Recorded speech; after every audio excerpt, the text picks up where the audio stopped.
दक्षिण भारत के राज्यों को डर है कि उत्तर भारत के राज्यों की तेजी से बढ़ी आबादी के कारण संसद में उनका प्रतिनिधित्व बढ़ सकता है, जबकि जनसंख्या नियंत्रण की नीतियों को बेहतर तरीके से लागू करने वाले दक्षिण भारत के राज्यों का प्रतिनिधित्व घट सकता है। उनकी आशंका है कि जिस बात के लिए पुरस्कार दिया जाना चाहिए, उसके लिए परिसीमन के जरिए उन्हें सजा दी जा सकती है। इससे संसद में उनकी राजनीतिक ताकत घट सकती है। दक्षिण भारत के राज्यों की आवाज कमजोर पड़ सकती है। नीति निर्धारण में उत्तर भारत के राज्य हावी हो सकते हैं। यह भी दलील दी जा रही है कि आबादी के हिसाब से परिसीमन होगा तो टैक्स में ज्यादा योगदान देने वाले दक्षिण भारतीय राज्यों को केंद्र से मिलने वाला हिस्सा कम हो सकता है उत्तर भारतीय राज्यों की तुलना में। आबादी के हिसाब से परिसीमन को दक्षिण भारतीय राज्य संघवाद के भी खिलाफ बता रहे हैं। तो इतनी तमाम जो दलीलें हैं दक्षिण भारत के राज्यों की हैं। अभी तक जितनी बार भी परिसीमन हुआ उसमें आबादी और सीट का अनुपात लगभग न्यायपूर्ण ही रहा। इसके लिए हम उत्तर और दक्षिण भारत के 5 राज्यों से जुड़े एक ग्राफ को देख सकते हैं। सबसे ज्यादा आबादी वाले राज्य उत्तर प्रदेश को लोकसभा में सबसे ज्यादा 85 सीटें दी गई हैं। 1961 की आबादी के हिसाब से उत्तर प्रदेश में प्रति लोकसभा सीट पर आबादी का अनुपात करीब 8.25 लाख था। बिहार में ये 6.5 लाख के आसपास था और राजस्थान में 8.25 लाख आबादी प्रति लोकसभा सीट, तमिलनाडु में 8,63,000 प्रति लोकसभा सीट और केरल में करीब 8,90,000 प्रति लोकसभा सीट, अगर आप ये देखेंगे 1961 के हिसाब से। और 1971 की आबादी के हिसाब से देखें तो ये थोड़ा बढ़ा है, लेकिन तब भी जो अनुपात है वो बहुत ज़्यादा अंतर नहीं है। 1971 के हिसाब से अगर लोकसभा सीटों के परिसीमन का असर देखेंगे तो उत्तर प्रदेश में प्रति लोकसभा सीट जो आबादी है वो 9,86,000 के आसपास, बिहार में करीब 7,80,000 के आसपास, राजस्थान में करीब 10,30,000, तमिलनाडु में 10,56,000 से कुछ ज़्यादा और केरल में 10,67,000।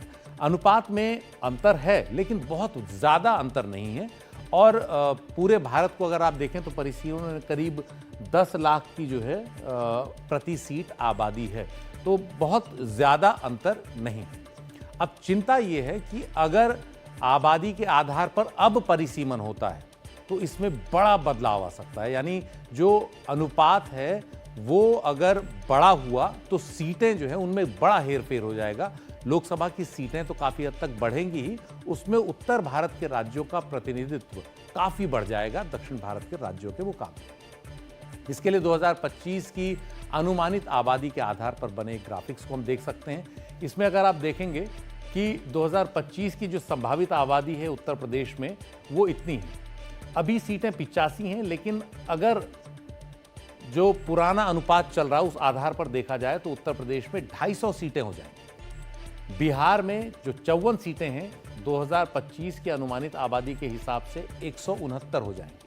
अगर आप राजस्थान को देखेंगे तो अभी 25 सीटें हैं, ये 2025 की अनुमानित आबादी है 8,27,70,000, 82 सीटें हो जाएंगी। यानी बहुत ज़्यादा बढ़ रही हैं अगर आप देखेंगे उत्तर प्रदेश, बिहार और राजस्थान को।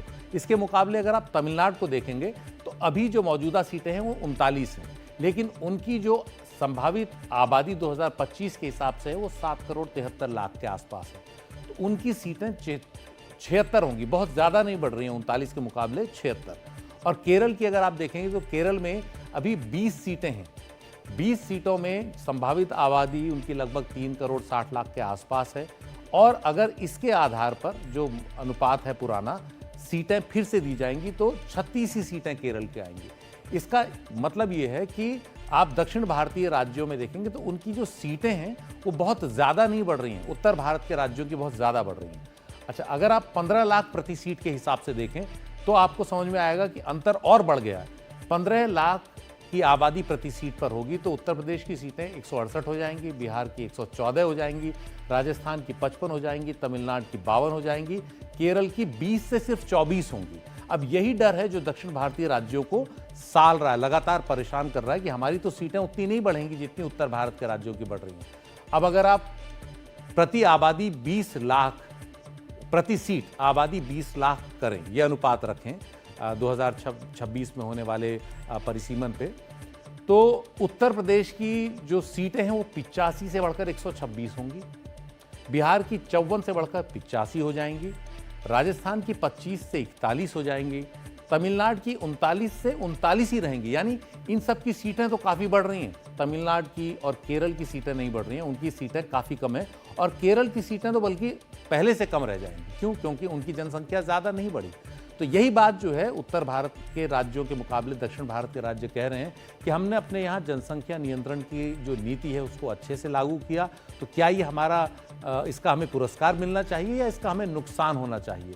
तो ये ऐसा लगता है अगर ये आंकड़े इसी तरह से रहे या इसके आसपास रहे कि दक्षिण भारतीय राज्यों का जो डर है उसके पीछे कुछ वजह है। ये डर सच साबित हो जाएगा कि अगर जो आबादी का अनुपात है नया और जो परिसीमन है उस हिसाब से अगर होता है तो दक्षिण भारत के राज्य काफ़ी ज़्यादा प्रतिनिधित्व अपना संसद में खो देंगे, उन्हें काफ़ी नुकसान होगा।